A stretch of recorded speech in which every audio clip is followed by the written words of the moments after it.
Hey there, guys, and welcome back to the Travis and Damian Podcast, episode 28. We are available on anchor.fm/Travis Damian Podcast, along with Spotify, iTunes, and many more. Today, we're going to dive into the general news of gaming and the superhero movie stuff.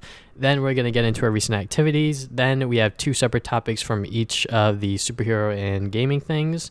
We got the Morbius trailer we're going to talk about more in depth, along with the Smash Brothers reveal of Byleth, I believe. Yes, but yeah, Byleth.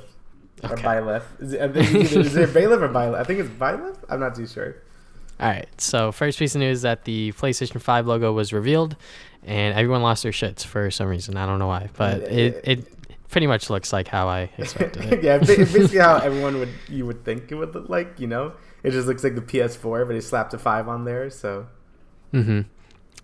The main thing that was like very interesting was the fact that like this got like more likes on the PlayStation like Instagram than the Xbox Instagram when they revealed the full console. So like that post has been out for like a while, the Xbox one obviously, but when the PS5 revealed their logo on Instagram, it was like 1 million likes within 24 hours, and I was like, what the fuck? And it wasn't even 1 million likes on the Xbox thing within 24 hours. Yeah. I didn't know that. So either they're more active on the Instagram social media than the Xbox fans, or like people are just more excited about PlayStation ever since Xbox messed up that one E3 where they were like, if you want to play games offline, it's called the Xbox 360 or whatever. So, but you could go. I just think that, Sony and just the PlayStation is very popular right now. You know, Microsoft and the Xbox just aren't doing too well, or they weren't doing well this generation.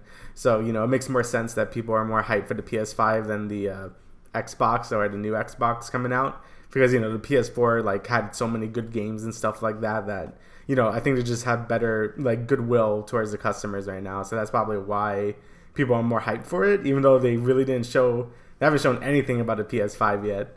And like Microsoft already shown their console, so it is interesting to see that, you know, Sony's still getting more attention even though they haven't really shown anything yet. So yeah, and supposedly we're like less than 4 weeks out from the PS5 reveal. Supposedly, that's a rumor from one of the God of War devs. That's what they said. But yeah, it is definitely very interesting that you know, there's a lot more PlayStation fans that are vocal than Xbox fans. I think it's because most of the time when Xbox like releases games now, they're on the PC as well. So if they want to win the next generation, quote unquote win, they would have to really focus on like console exclusivity, which Xbox has not been known for like ever. Yeah. But PlayStation has been, you know, obviously been on that train for a while now, and it obviously showed to do really well, especially at the end of the PlayStation 3, and now with the entire PlayStation 4 generation, it's been pretty good with exclusive games and stuff like that. So with just the reveal of the logo, that was definitely very interesting. Yeah. We got some more news here. The Pokemon Direct happened like last week, and it had some interesting news. The first thing they showed was they're remaking the first Pokemon Mystery Dungeon. I didn't really see that coming. You know, I think a lot of people wanted a new Mystery Dungeon game, but a remake of the first one's great too. You know, I take that nostalgia bait. Like Mystery Dungeon 1 is like, I just remember all the build up to it. Like I remember them releasing a little short they had. I remember playing the demo in Best Buy. Like, and I love Mystery Dungeon, like 1 and Explorers of Sky. Like those two are great. So, and I'll talk more about it when we get to our recent activities. But yeah, it's really cool that they're remaking the first game. So yeah, that was just surprising news, because Pokemon has been really like focusing their spin-offs towards mobile and stuff like that, which is annoying. So it's glad that they're still, even though it's a remake, they still like have some faith, I guess, in Mystery Dungeon at least. So that's good, since that's like the biggest spin-off franchise of Pokemon. So that's good to see it get anything. So I'm excited about that. And the more like controversial news is the expansion pass for Pokemon Sword and Shield. I'm just gonna say I think I like this more than a separate like game. I know some people won't. But you gotta remember, like, the games now are $60. Like, Sword and Shield is $60 compared to like all the other Pokemon games, which were like $40. So if there was like another Ultra like Sword and Shield or whatever, and that was another $60 with this content, then that would be more than just paying for what, like $30 for this one. So yeah, I would rather have the expansion pass. Plus, you don't have to play through the whole game again just to like get to the new stuff at the end, you know? Like you can just keep playing since it's like on your save file and stuff like that. So the concept I think is good. Like, I like the it just being DLC. I think that's just with the modern times. It's sort of what Monster Hunter did with Iceborne, where like the older Monster Hunter games, buy a whole new copy, like a whole new like version of the game just to play new stuff at the very end. So I'm happy to see that Pokemon is like sort of following that, where it's just DLC now, which is better in my opinion. Yeah. All right. yeah. You want to say something about the business model here, or? I mean, yeah. So when it comes to the Direct as a whole, I was kind of just like, 20 minutes, that'll be, fun to see. So Mystery Dungeon remake, I think this is just them. Every single time there's like a remake announced of like a series that hasn't been shown in a while, it's just them trying to test the waters to see if like people are still interested. For example, in the Mystery Dungeon series. Yeah. So I wanted to play the demo, but I never got around to it.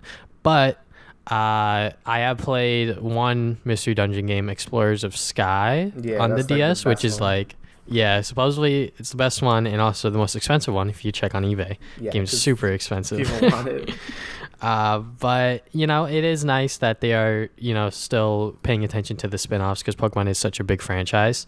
And then when it comes to this expansion pass nonsense, to the people that were mad, like they obviously like just saw that it was DLC and are like, they're just trying to get more money out of me or some shit. And I'm like, did you like see what they were doing with it? So whichever version you have, you get the expansion pass for it. And there's like, certain different things with Sword and Shield, just like in the actual game.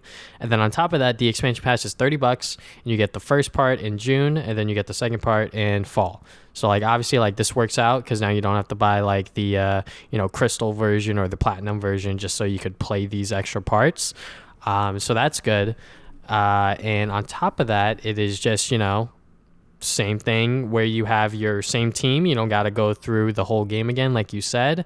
And I don't see anything necessarily wrong with this. It is $30, so it's not that bad when you got to pay for $60. And I'm pretty sure the same people that are mad at this probably bought Sword and Shield still when they were mad at Game Freak beforehand, sort of thing. That's just my theory. I have nothing to confirm, but yeah, I mean, I'll talk about Sword later because I got Sword after watching this because I guess I'll buy it at this point. It's just like I just think the business model is better, and I think people being angry at this is like they're just looking at Pokemon still being $40. Like, it's $60 now. So if they did do an Ultra Sword, it was going to be another $60. So yeah, I would rather pay half of that than a whole game and just waste my time doing the whole game again just to do some new stuff. So also, it's 2 parts. And it's 2 parts, yeah. So you're getting like, and it really just relies on how big the expansions are. Like, if the expansions is only like 5 hours worth of story content, that kind of sucks. Because the Octo expansion for Splatoon, that was super long, and that's not even like a single player game, So if the Pokemon expansion, like both of the expansions are like less than like 5 hours worth of content, then I'm probably gonna complain about it. But if it's like a nice sizable, maybe like a 10-hour campaign and like some good post game in there, then I think that's worth it. And it seems like the Isle of Armor, like the first one, is going to be the smaller out of the two, since it really, like, they just talk about the story a little bit, and that's about it. There's not too many other features. With the second expansion, they have, like, you could capture all the legendaries again. There's going to be, like, raid dungeons or something like that. Like, that sounds cool. So, it seems like the second one is going to be the bigger out of the two, but I guess we're going to have to see. But yeah, I'm personally I'm excited for this, since it's also like supposed to have 2 new wild areas, being each expansion has another wild area, which is the best part of Gen 8 in my opinion. So that's cool. So yeah, I guess we're just gonna have to wait and see about it. But so far I like the business model more than just buying the other game again, and I don't really see any reason to complain until it comes out, and then we'll see the the quality of it. But as of right now, I'm okay with this. Yeah. Next piece of news is that we got Valkyrie Ray is now streaming exclusively on YouTube Gaming. So the first person we discussed was Courage, and he was also under 100 Thieves. Valkyrie Ray is also under 100 Thieves. So 200 Thieves streamers are now streaming exclusively on YouTube Gaming, which is very interesting because she has a very large audience, and her audience is very dedicated to her because she, like if you hear about her story and, like she's always loved games, and then she just decided to stream games after like working at GameStop and stuff. So just knowing like her story and her background, this is going to be very interesting to see who follows and who doesn't. I think a majority of her fans will follow her though, because she is a very bright and fun personality. And I've watched a couple of her streams. I'm not, like super fans of her or anything like that when it comes to like most of these streamers streaming in general, or switching over. But yeah, Valkyrie Ray moving over. Not really surprised, but it is a very good move for her. Business wise. Yeah, I mean, yeah, if it if it benefits her and her fans are happy, then it's fine. Like, I mean, I'd rather have a YouTube gaming than like Facebook gaming or something. Like, oh yeah. Like what's his face? Toast did that. I'm like, why? Like, that money better be good, because like no one's gonna watch you on Facebook gaming. Yeah. Because at least with YouTube, it's still like a sort of gaming website. Yeah, like, I don't know. It's just like YouTube, like people are probably familiar with it. Yeah, I don't really like the streaming feature in YouTube that much either. But I'd rather use like YouTube than like Facebook or something. So yeah, it doesn't seem that bad. True. So yeah, again, if it benefits the streamer and people are like sort of happy with it and they understand, then that's all that really matters. Yeah. Mm-hmm. All right, so we got more Sony news here, being that they won't be attending E3 again. I don't know how I feel about this, because I think we could both agree that the state of plays have been pretty garbage last year. Like, they didn't really prove they could do what Nintendo could, where, directs are still really hype and stuff. And like, I feel like Nintendo really doesn't have to have an E3 presence. I mean, obviously to do the directs at E3, but they're not physically there. You know what I mean? Yeah. Like, Sony hasn't proven that they could do that yet, just because like their state of plays have all been pretty bad, in my opinion. So. Yeah, I actually talked about this with one of our high school buddies, because he works with me and stuff like that. Yeah. And I was driving him home, and we were talking about this, and I was like, yeah, like my theory when it comes to like PlayStation not attending E3 is the fact that like they don't want their like trending coverage on like Twitter and stuff like that, because like that's pretty like big nowadays. It's like Twitter trending. Yeah. They don't want to share it during the E3 time, so like whenever they decide to do like their PlayStation 5 unveil, which is supposedly less than 4 weeks or whatever, they want it all to themselves. So them not going to E3, they're obviously going to do it before then, and maybe Microsoft will do something before then as well, who knows. But them not attending E3 entirely, that seems a little weird and strange, because people still like to go to E3, try the games out for themselves, get that press coverage, this and that. But the fact that they aren't having a presence out there at all is very interesting, because like Nintendo, they've been doing the directs and all of this stuff for years and years and years, but they still have a presence there where they show off the games and people get to try them out and this and that. But PlayStation not being there at all just means that they are 100% focused on trying to get the PlayStation 5 out and make sure that things are good and this and that. So yeah, it's mainly just like, them trying to get their own spotlight for like a certain day or whatever, just to like drive more buzz, I guess. Yeah, or whatever. It's sort of with what Blizzard does with BlizzCon. Like, just want to be by themselves so they get all the spotlight. But when you do that, you better make sure you have like good stuff at that point, because all eyes are going to be on you. Yes. You can't be like, oh, that was a bad conference, but whatever. There's more stuff there.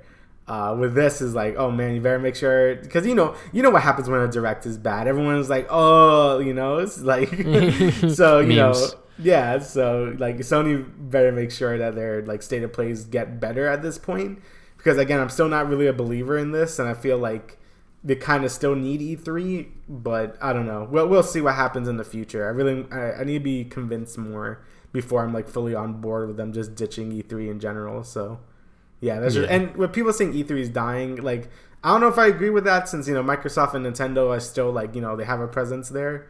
Like, Microsoft might just get bigger because of this. Like, they might have like, oh, now we're like the biggest people here probably, so we could like do more floor stuff. Space. yeah, exactly. So they might take advantage of that. But again, I'm not too sure. I don't think E3 is gonna die, but it's very interesting times right now. So yeah, only time will tell. Yep. Okay, so we got Marvel's Avengers being delayed to September 4th. I forget what the original date was, but it's being delayed. Yeah, so yeah, again, this game is like I have like no confidence in it. I don't know. It just feels like this game is very shrouded and just like we don't know, man. Like I don't know if this game's gonna be good. Like I really don't think it's gonna be great, honestly, at this point. I agree with you, and that's how most of the people on Twitter and stuff like that feel. Like some people think it's gonna be like the worst game, but I'm like, you're kind of over exaggerating. Yeah, like 100%. It's just gonna be kind of mediocre. I think like just gonna be like it's fine, I guess, but not worth like any hype. Yeah. Because it is gonna retail at $60, so that might be a bit of a thing for some people being like, it's $60 for this. But they are delaying it, so maybe they're gonna try to make the game a little bit more interesting, but it's only so much time that they could change things up to make it more interesting to some people, because when they unveiled it, it was kind of just like, oh, what are these budget Avengers looking like? And then the next time they showed it to us, it looked a little better, but it wasn't, still like nothing was like super engaging or like very interesting when you compare it to like Spider-Man PS4 being unveiled from Insomniac sort of thing. Yeah, the game just it's not really doing it for me right now, and it seems like a lot of people really aren't impressed with it, so maybe that's why they delayed it. I'm not too sure, but yeah, right now it's not really looking like it's gonna be like that big game that they were hoping it was gonna be, especially since they announced it like such a long time ago, and now it's just like it's kind of just here, and now it got delayed again. So that's what happens when you announce a game and then it takes a while to come out, and then when it finally comes out, it's like, oh shit, like, do I really want this still, sort of thing. It's like with what's that sequel to Shadow of the Colossus that came out a while ago?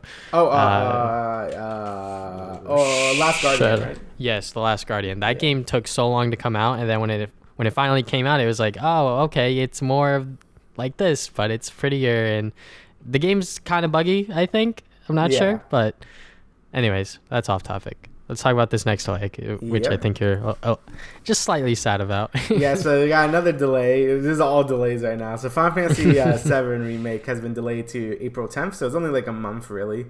It's not like the biggest delay. I'm not that sad about it, since there's a lot of things coming out in March anyway, so I'm kind of relieved, honestly. But it's still sad, and it's kind of weird because there was a data mine that it was supposed to be a demo too, but that never happened yet, so... I don't really know what's happening, but only a month delay really isn't that bad to wait, honestly.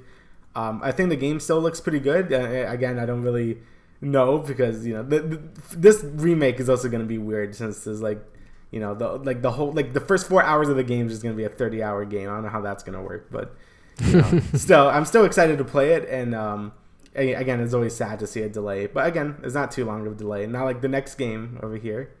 Yep, Cyberpunk 2077 to September 17th. So that might be pretty big for some people, because it was going to come out April something. Yeah, April 16th, but it got delayed April, May, June, July, August, September, 5 months. Holy shit. 5 months. It's a very big delay here. But in their tweet, they pretty much said that they're trying to polish the game out, which is good, because like if it came out in April and people were just like showing people bugs on like Twitter and stuff like that, like that would have been funny for me, but like to those people that were like actually excited and were like playing the game, that probably wouldn't have been all that fun to watch. But yeah, it just sucks when games get delayed in general, but at least it's still within the year, right?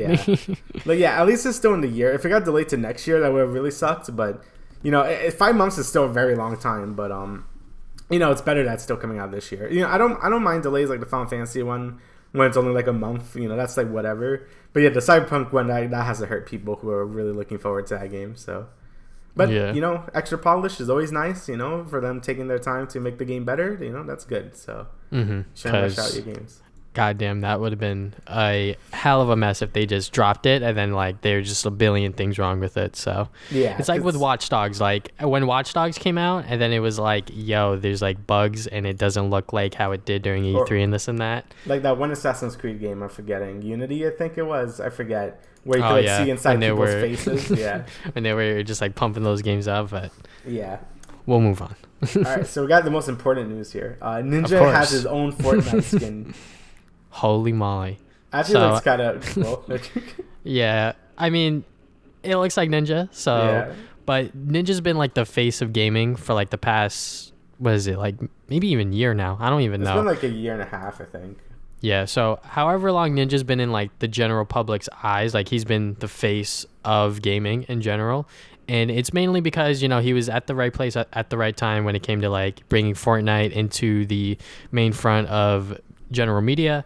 And then he did a good job of, playing with Drake and all of this other stuff. And now that he has his own skin in a video game or in the game that he, pretty much became popular for, that's very cool. And I think, some people need to realize that this isn't the first time a content creator has been featured in a game, Total Biscuit's been featured in many, many e-games and other content creators as well. Obviously not as big as Fortnite, which is kind of like big as to why people are, talking about this is because this is goddamn Ninja and he's in Fortnite now. I mean, like, it makes sense, right? Like, it's kind of weird he didn't get some sort of reference earlier, honestly, because of how much he like grew Fortnite's like community and stuff like that.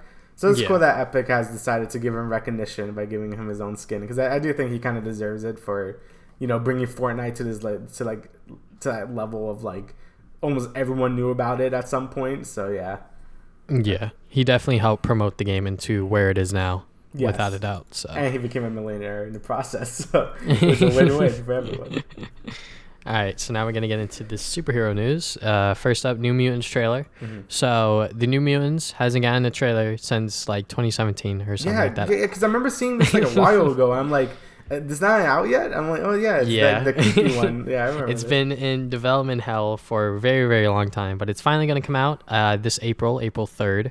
And the trailer itself looks very interesting. I wonder how much they're gonna dive into like this whole like horror sort of thing. Yeah, like that's the thing that got me interested the most. But I kind of got scared. No, not scared at the movie, but I got scared at the end when it was getting really superhero-y. Like I kind of wanted them to keep the whole creepy thing. I mean, again, I don't know because it's just a trailer. But I hope it doesn't just abandon the whole like horror aspect of it too early, because I feel like that's what's really gonna set it apart from all the other superhero movies and like X-Men movies and stuff like that. So I kind of hope that's like the majority of the movies, like this creepy like horror movie feeling to it, and then at the end I guess they could like go all crazy. But because that's the part of the trailer that really made me interested the most, because it really sets it apart from like everything else. So yeah, definitely. Oh my god, if I happen to go see this movie, or like critics pan this movie entirely, or even when I go see it and it feels like an MCU movie, I'm gonna be very sad and upset because like I don't need that. Exactly. Like I feel like it should do its own thing and not just be like an MCU movie or something like that. Like I want it to be like more of a horror movie because that'd be a unique thing to the genre. So yeah. Yep. But from what I've seen, it looks pretty good, and I'm pretty excited for it. Yep. All right. So next is Birds of Prey. So basically, this is just like. When I watch the trailer, this is just like what you call it, Suicide Squad 2, basically. Well, it feels like that anyway. It's just Harley Quinn doing all the things, recruiting the other Birds of Prey people. I'm not too familiar with the Birds of Prey. I know people are mad because it seems more like a Harley Quinn movie than a Birds of Prey movie. I know that's like a criticism people have with it. Again, I'm not too familiar with all of this. But from what I've seen, I'm just like, I don't know. These trailers have not done anything good to impress the audience at all. Yeah, not really. But supposedly the runtime is like less than 2 hours. So, holy moly, this movie's probably gonna be moving hella fast. Yeah. Or it's just gonna be like one plot line and that's the entire movie, and it's not gonna deviate from any of it. But yeah, I'm like very iffy on this movie. I'm more leaning towards it's probably gonna bomb, unfortunately. But that's just the DC EU, I guess.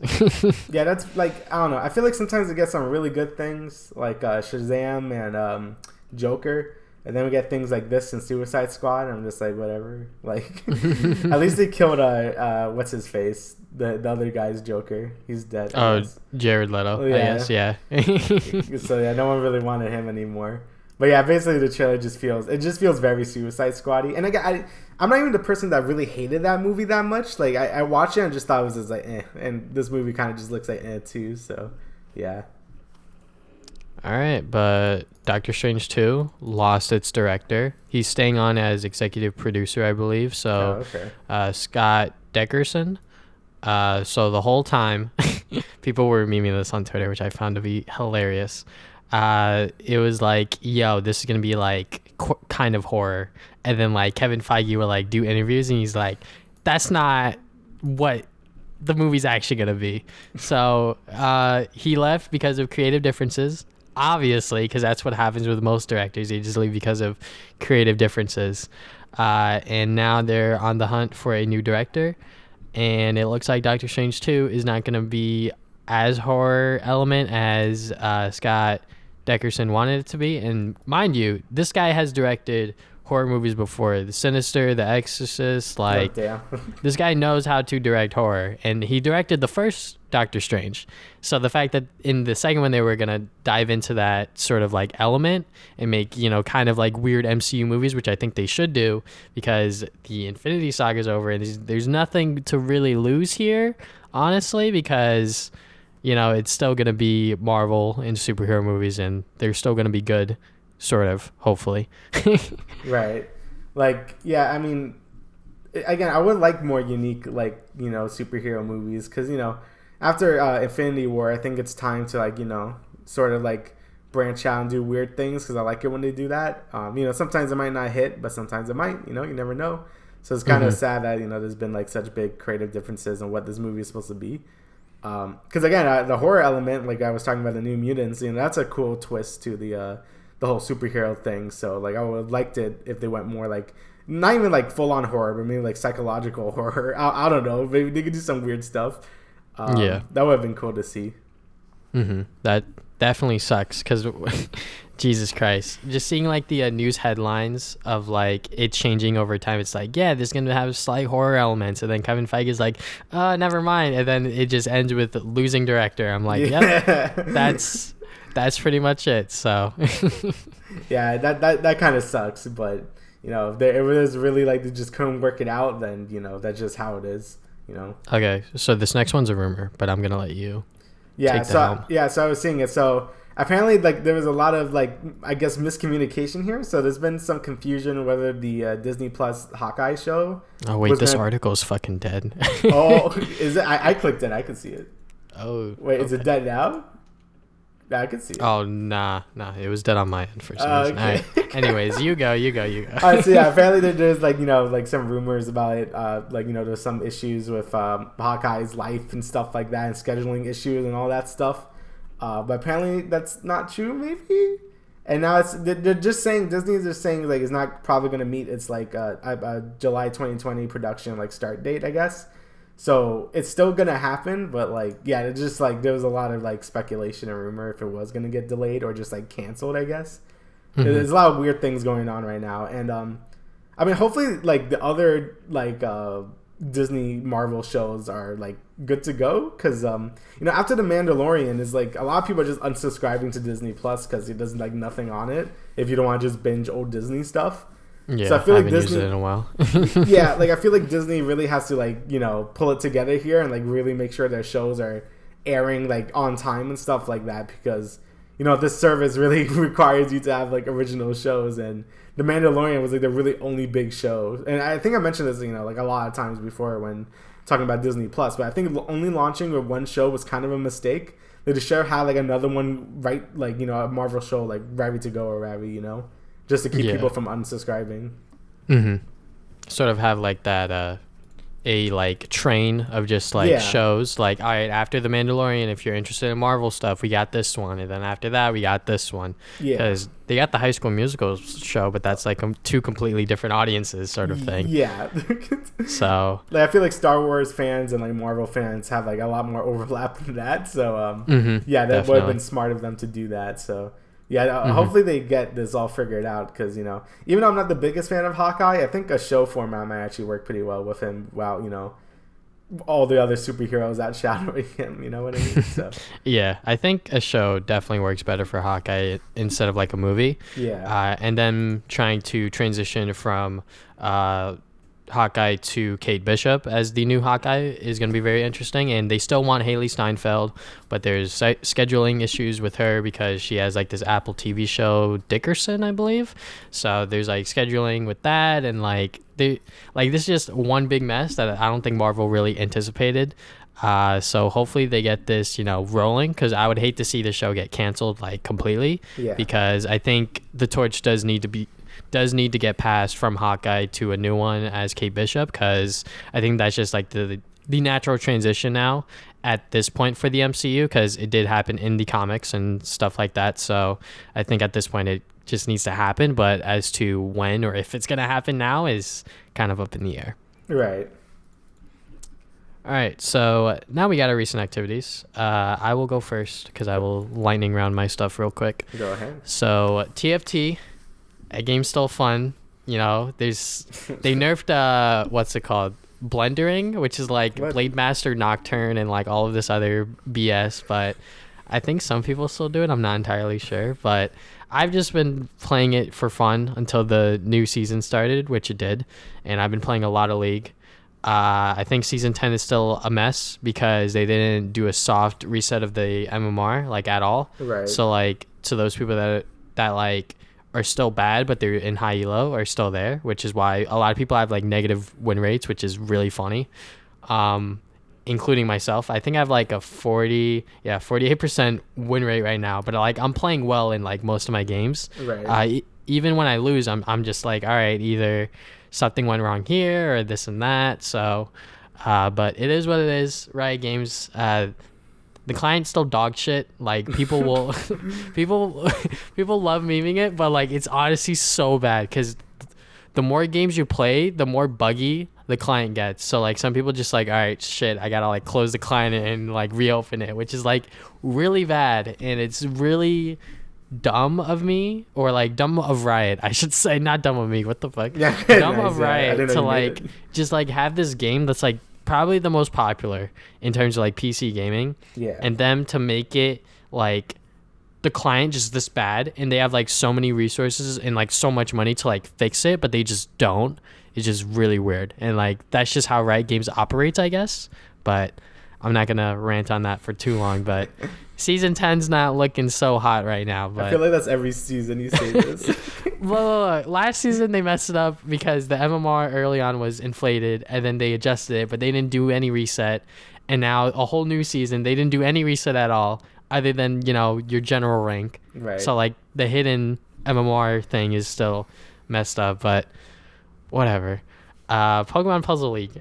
Hell yeah, dude. I was playing this game because I was like, oh wait, I own this game, and I'm like, I like puzzle games, so let's see how good I am at this one. And I was really bad, but I went through all of the difficulties. Yeah. And I beat all of them.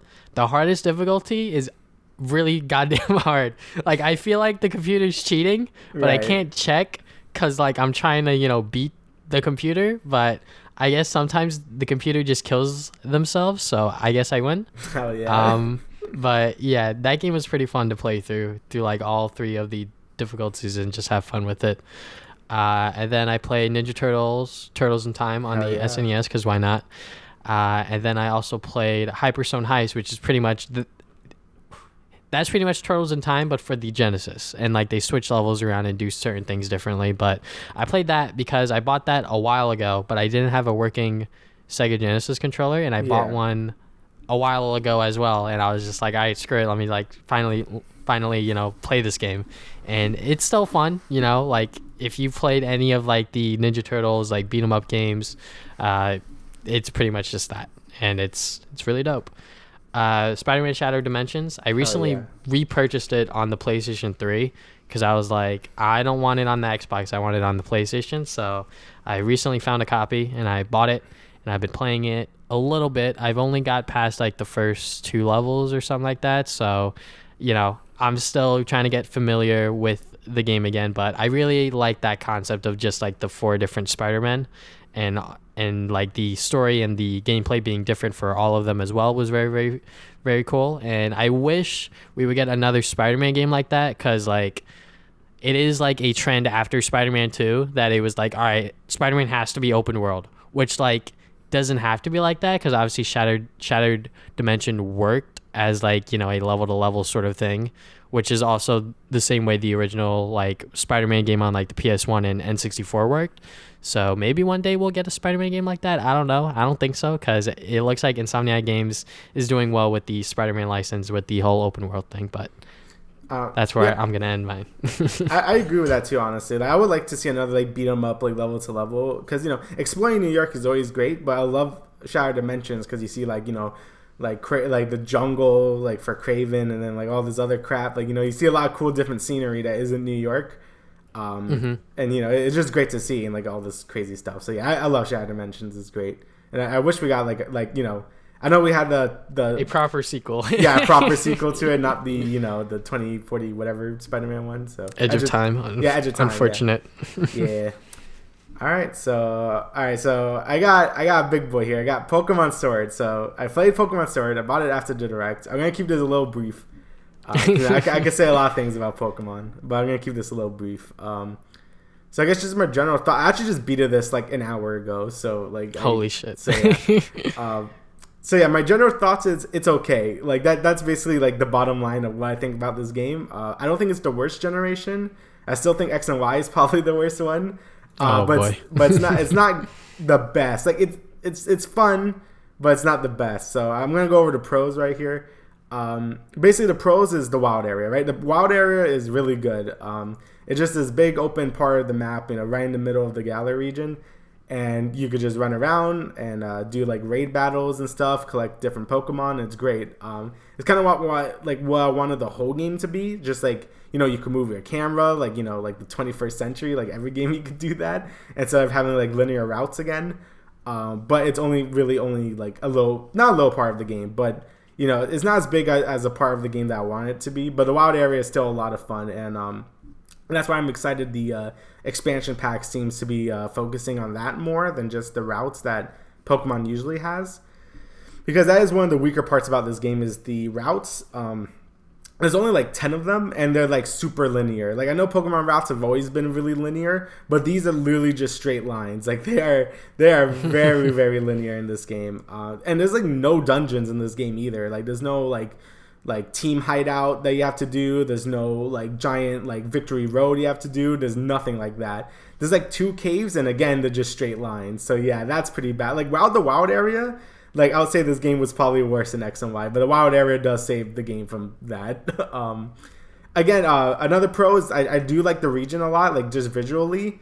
I think some towns look really nice. The character models look good, and the Pokemon models do look good. But the environments, like when you really look at the textures, could look really bad. I think there was a meme with like the trees look like from the like an N64 game, and they really do. Like if you really look at it, like you don't even have to really look at it closely, but yeah, it could look really ugly. And I never had a game had such a weird contrast in graphics of being really pretty and really ugly at the same time. It's very weird. Another pro about the game I liked was the raid battles. They're so fun. Like I love them. They're like really fun. Like you get 4 people and you fight like one of those Dynamax Pokemon and you capture it and get a bunch of rewards and stuff. That's a really good addition, and I think it's a good way to add like sort of like a cooperative PvE type mode into Pokemon instead of just having like competitive battling all the time. So yeah, that was really neat as well. And the last good thing I could really say about the game is I really like the new Pokemon a lot. A lot of them are a lot of fun to use. I like their designs, and I know that's gonna vary from person to person. And honestly, for me, I do like I think every generation has like a 70-30 split of good to bad Pokemon. Usually I think like a majority of Pokemon, even in X and Y, even though I don't like that game that much, I do like a lot of the Pokemon in that generation. So yeah, and I usually feel like it's only like 30% of Pokemon kind of just bland or bad. And that's basically how I feel about this game too. But I feel like a majority of the Pokemon in this game are really nicely designed, and I do like them a lot. For the bad things is like, the story just doesn't exist in this game. You just go from town to town, and I know that's not what you think about when you play a Pokemon game is the story, but after Sun and Moon, like having like such a big emphasis on the story, and I felt like I actually care about like the characters and stuff, having this game just ditch that entirely is just really weird to me. but it ditches it even more than other Pokemon games because again, there's no villain team really. Like you kind of just go from town to town, gym to gym. If I didn't dick around in the wild area for like 5 hours, I would finish this game like in like 20 hours. Instead, it took me like 30 just because I was just messing around a lot. But yeah, the game is super short because of that. Because you're just going from point A to point B super quickly because there's like nothing else to do really. You just go from gym to gym and that's it. Dynamaxing is also like it's sort of like a meh to me because it just feels like why aren't Megas back? And it feels like just a mix of Megas and Z moves together, and you can only use it during raid battles and gym battles, and that's it. I don't know. It feels kind of limiting, and it's fine, I guess. But I felt like Mega Evolution was still the best like sort of concept they had, and they yeeted that like it's just not there anymore. So yeah, and of course the other elephant in the room is all like half of the Pokemon are cut in this game, which it sucks. But again, I don't really mind that much because I use new Pokemon every generation anyway. But again, I know for a lot of people that sucks. But apparently they are adding them back. Or not all of them, but at least 200 more back into the game with the expansions. So yeah, that's good, I guess. But yeah, overall, it was a Pokemon game, and it just didn't really stick out to me. After Sun and Moon, like I felt like that game really like rejuvenated my love for the series. Like this game is just sort of just like okay, they're very like 6 out of 10. Like I had fun playing it. Because Pokemon is just always fun in general, but. Yeah, in terms of just like a lot of the shortcomings, the game could have been so much more, and I always have that in the back of my mind. I'm just like, yeah, it's fine, I guess. I don't really think it's worth $60 either. Like, I think this game, like it didn't really prove that it had more content than the 3DS games, and it's like $20 more. I haven't done the post game yet because I just beat the game, but I heard it really isn't that long. It's like maybe like 4 hours worth of content after you beat the game. So yeah. Basically, I hope Pokemon really improves either with the expansion passes or with Gen 9, because I feel like they really have to do something more at this point. Like, just ditch routes at this point. Just be a fully open world game or something. Or focus more on story again. I don't know. You gotta do something. You can't just do this weird in between. But yeah, overall, I had a good time. But yeah, it's still kind of disappointing, like, as a fan of the series. And, like, I really wanted to evolve forward. But yeah, that's just my opinion on it. But I did play Pokemon Mystery Dungeon, the demo, and that was great because it's just Mystery Dungeon. So I played Red Rescue Team. I didn't play the blue whatever it was called, the DS version, because I didn't have a DS at that time. I didn't get a DS till like 2 years later, like when Diamond came out. Yeah, it's basically a really faithful recreation of Mystery Dungeon, where you do the little quiz in the beginning. You can pick your Pokemon, your partner Pokemon, and you do different dungeons and stuff like that. And the Mystery Dungeon games have always been super conflicting to a lot of people. Like, this is a series that's, like, well-regarded with fans, but I feel like most critics always hate it. Like, Red Rescue Team, got bad scores. Explorers of Sky, which people consider, like, one of the best Pokemon games just in general, got, like, 3s and stuff like that. Like, people just do not like the Mystery Dungeon, like, format, which... I don't really know why. Like, you kind of just move around from floor to floor. It's like a roguelite, basically. I mean, I like roguelites, like Isaac and stuff like that. And this game is very much like that, So, yeah, it's just a series, I guess, that just doesn't jive for a lot of people. But if it does, then it really does because, the series has a lot of fans, and I'm one of them. But, yeah, besides that, I haven't really seen, any new additions that much. Like, there's, like, this dojo now that's, like, basically just a tutorial. And that's new. That wasn't in the original one. But besides that, everything was very faithful. All the music was a little bit remixed and stuff like that, and it gave me nostalgia, and it was great. But I can't really comment much besides it's Red Rescue Team, but on Switch, and it's great. So I'm gonna be buying this like day one because I love Mystery Dungeon. So yeah, and the demo's pretty lengthy too. It's like an hour. I think you could get a good idea of the feel of the gameplay just from that alone. So yeah. And lastly, I beat Borderlands 3 as well. And I kind of feel this game the same way I feel about Pokemon Sword, where it's like it has like no story again. Like, and again, is another series that people don't really play for the story. But Borderlands 2 was like I thought Handsome Jack was a very good villain, and they did a really good job with that. And Tales from the Borderlands, the Telltale game, was also really good and really fleshed out the universe and stuff like that. So I was like, okay, I actually am very interested in like the characters and story of like the Borderlands universe now. I wonder what they're gonna do for 3.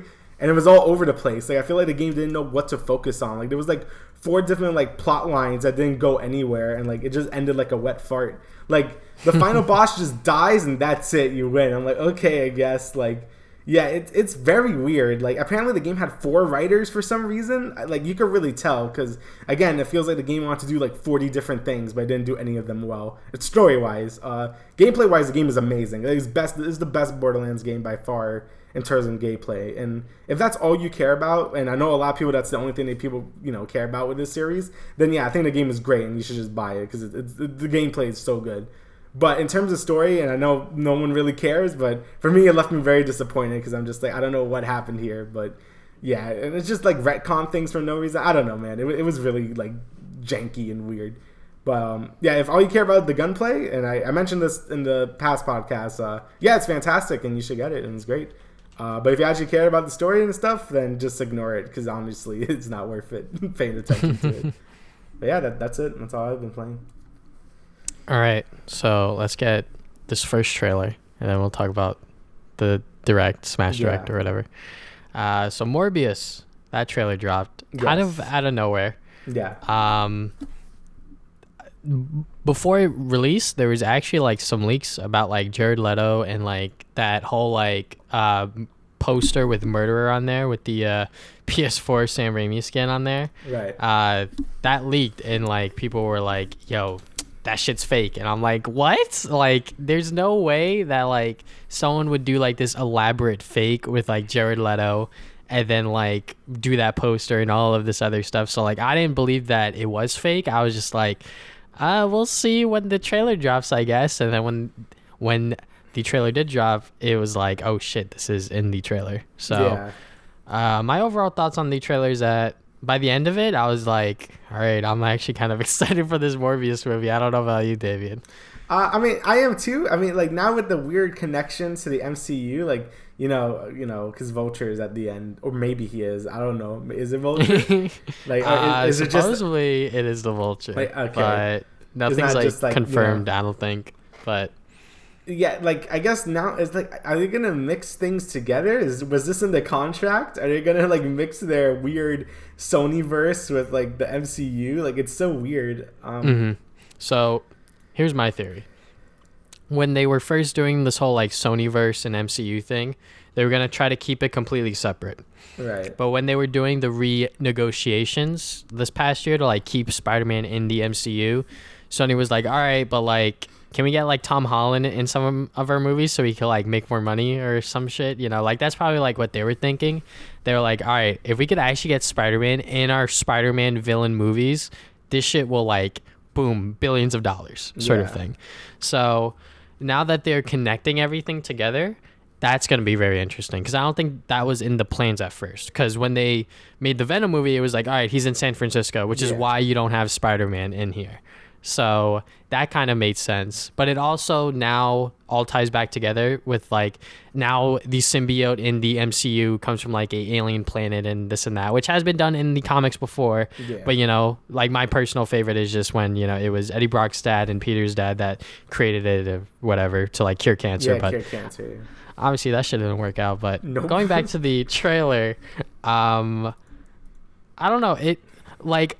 A lot of people say that like this movie along with Venom feels like it should have been made in like early 2000s, which like I can see, but all at the same time with the whole like MCU hints and this and that, like this is going to be very interesting to see where this goes. Cause like if a Morbius movie does well and it only references like Spider-Man stuff, but doesn't have like Spider-Man in it and sort of gets people hyped, I think once we get like Spider-Man 3 or even like a separate Spider-Man movie with the Sinister Six, that'll be like very, very interesting. Because Sony's been wanting to do the Sinister Six since they had Andrew Garfield. So yeah, they really want to do the Sinister Six like so bad. So this is probably their chance to do it. And I guess for the trailer itself, I also felt like it feels like this and Venom, like you said, they do feel like hero movies from like the early 2000s.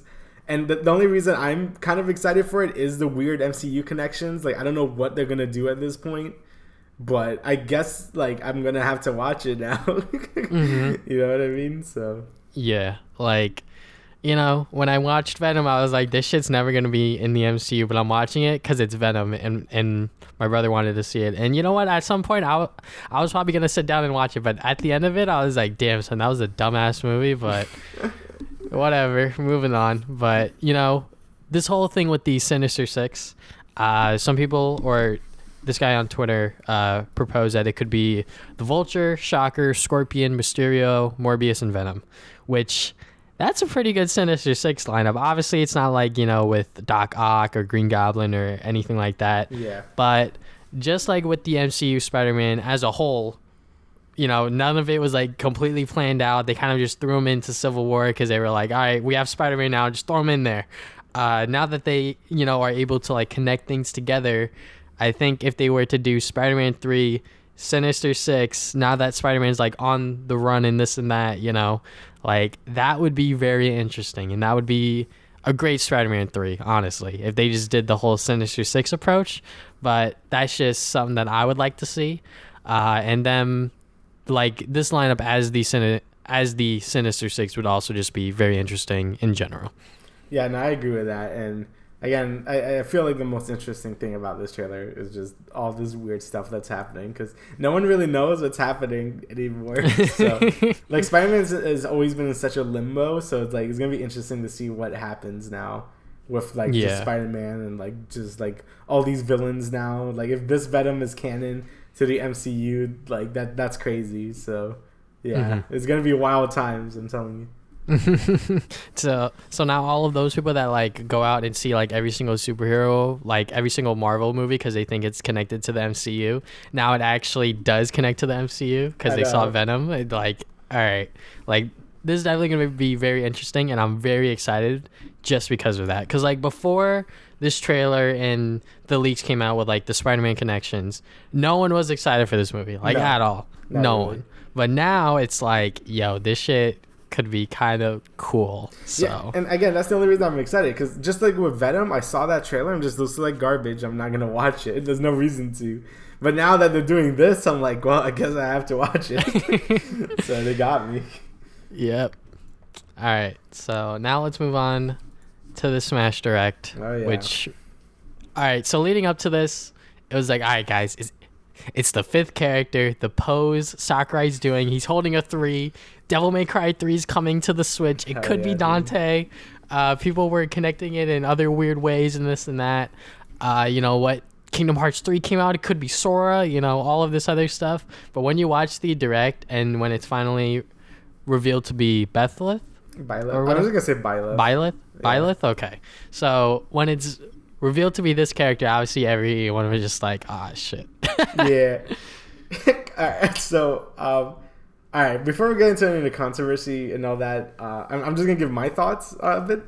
I think I'll do the same. I don't think Sakurai made it any better by like hyping it up right before. He's like, no one knows at Nintendo that this character is gonna be in here. He's gonna be so hyped. I'm like, oh my god, who is it at this point? I was even getting like, who? And then it was Byleth. I'm like, oh really? Like, I love Fire Emblem and Three Houses, and I do like this character, like, Smash, but from what I've seen, he looks fun. But even I was just like, all right, come on, really? But after I got over that, I thought the character looked really cool. I love Three Houses. It was one of my favorite games last year. And yeah, I think his moveset is really cool. He's not just a swordy. He has the spear, the bow, and the axe that, all the 3 house leaders use.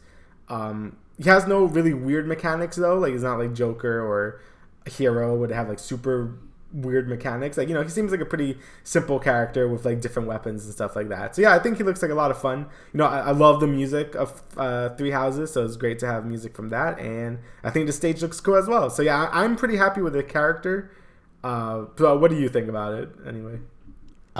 So I was at work when this whole thing happened, so yeah, I didn't watch it live. So, but yeah. I was just like, all right, we got another Fire Emblem character.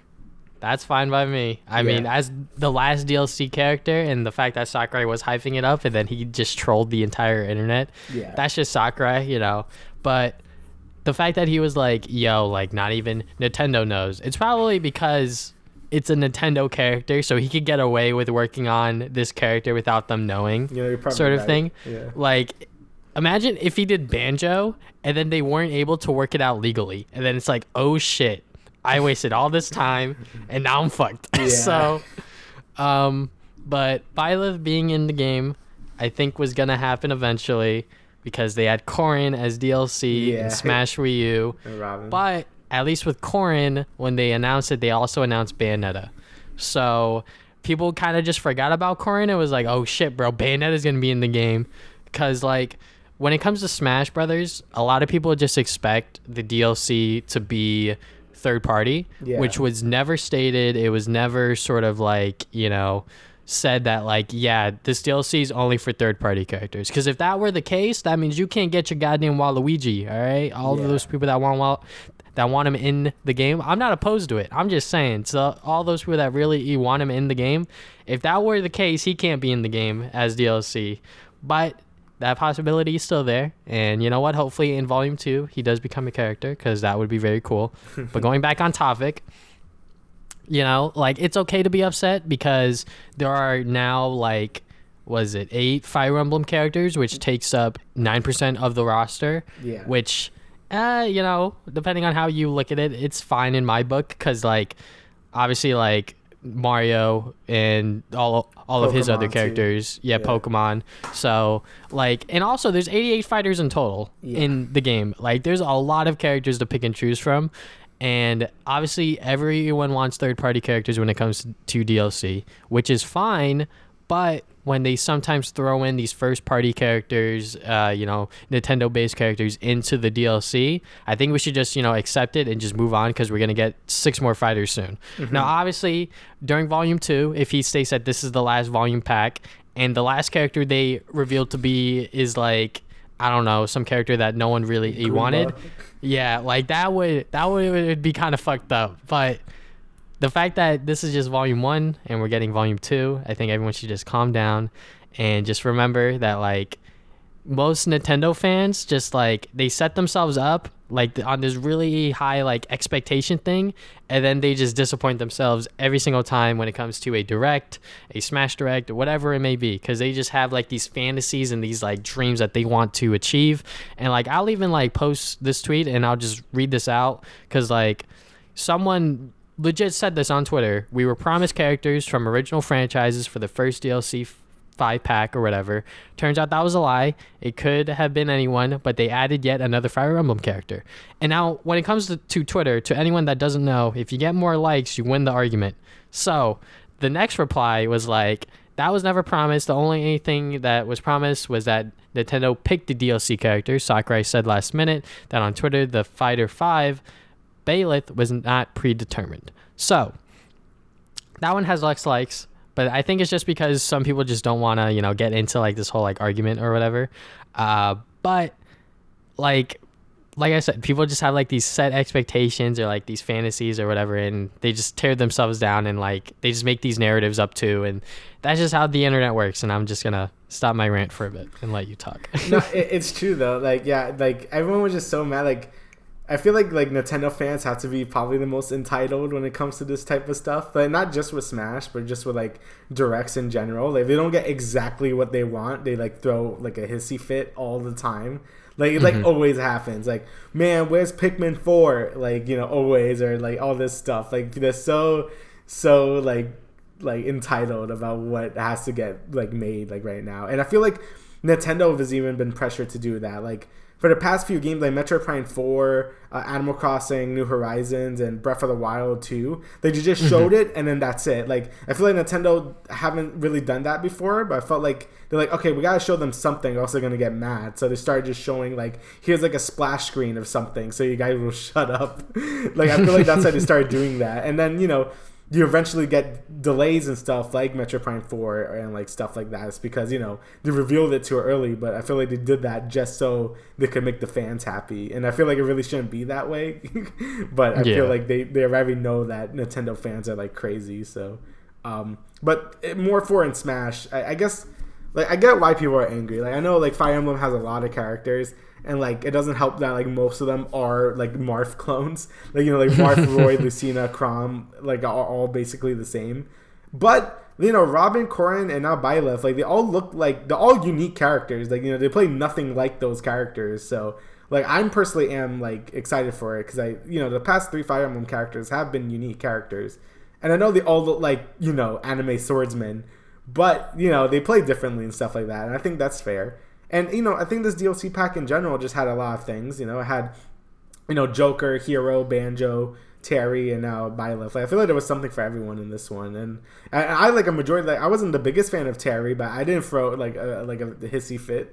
Yeah, or like, Hero, I loved Hero, but, yeah, like, I loved everyone in this DLC pack except Terry, really, because I didn't really know Fatal Fury that much. But even then, I played him. Like, he's fun. He's a fun character. And I think that's what really should matter at the end. Like, you could be disappointed. Just don't be, like, so entitled to, like, what has to be in the game or not. You know what I mean? Yeah, because that's just toxic behavior. Yeah. 100%. And it's never going to stop. Like, it's okay to be disappointed. Just don't be so angry about it all the time. Jeez. Yeah. So, like, when it comes to the directs, I've just been like, all right, hopefully what they show, I'm, like, excited for. But if I'm not excited for it, I'm not going to go on Twitter and go on a rant about it because that's just a waste of energy and just not necessary, like, at all. Yeah. Because, like, they're going to do what they want to do. And, Sakurai's like, all right, I want these characters in my game. Pretty much, like, Smash Brothers is his game at this point because he's been working on Smash for, like, the past, I don't even know how many years because he hasn't worked on a other franchise in a very, very long time. Yeah. So, like him doing this and him putting this character in because he likes Fire Emblem, that's fine. It's not like he's putting in, obviously like Piranha Plant was troll, but he knew that was troll. So he was like, all right, this character's going to be free if you buy the game at launch. So yeah. It's like, all right, that's fine. But, hopefully with DLC Pack 2, there's 6 fighters instead of 5. So there's 6 more spots. Who do you want, like, the most out of everyone? Like, anyone pretty much. I don't know if I have, like, because Smash has so many, like, I got that Joker was such, like, a dream pick for me because I'm like I never expected him to actually be in that game. Banjo too, like, Banjo I kind of expected at some point, but Joker was just out of nowhere. So I'm, like, happy with, like, whatever they put. But I guess some characters I would still like to be in the game as, like, Crash and Spyro I think would be great. Rayman would be cool to see. Unironically, Master Chief would be cool. So I guess Sora, I think he kind of fits into. Yeah. Like, those are the characters I usually have in my head right now of who I want in the game. Yeah. For me personally, it just comes down to these 3, Crash, Spyro, and Sora. Yeah. Just because Sora's just such a iconic character, and, like, Kingdom Hearts is such a big franchise. It'd be really surprising if he wasn't in Volume Pack 2, in my opinion. Yeah. And then when it comes to Crash and Spyro, I say Crash and Spyro because, like, if they just put Crash but not Spyro, it's kind of just it's weird, right? Yeah. Yeah, because, like, they're just the most iconic PlayStation platforming mascots of the 90s. Yeah. So, like, if you just have Crash, where's Spyro? And then if you just have Spyro, where's Crash? Sort of thing.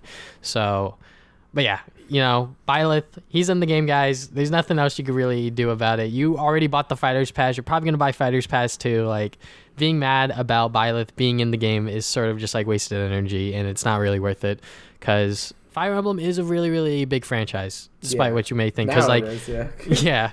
Like Sakurai said, there was, like, 17 games, not including, like, the spin-offs or whatever. Yeah. I believe. So I was like, all right, yeah, they have a shit ton of games. I did not know that. And, like, he named all of them off during the presentation, which, by the way, this presentation was a lot more lighthearted and less serious, which I will appreciate because that just means Sakurai just showing, like, his true personality, obviously. So I mean, he seemed happy. That he was. That is just more appreciative from my point of view.